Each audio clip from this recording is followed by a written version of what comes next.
His glory, and that your testimony is Jesus is the best thing that ever happened to me. Giving honor to God for all He's done for me and my family. Now, y'all don't know me, but I grew up in a church family, grew up in the Word, but then I lost my way.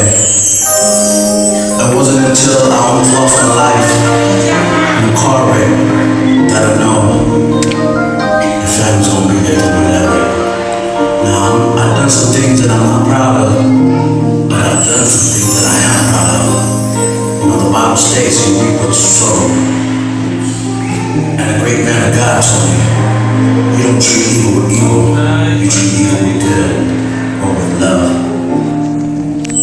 So my encouragement to y'all, keep the faith and keep striving for a better world.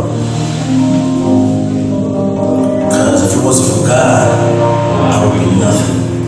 Amen. He saved me.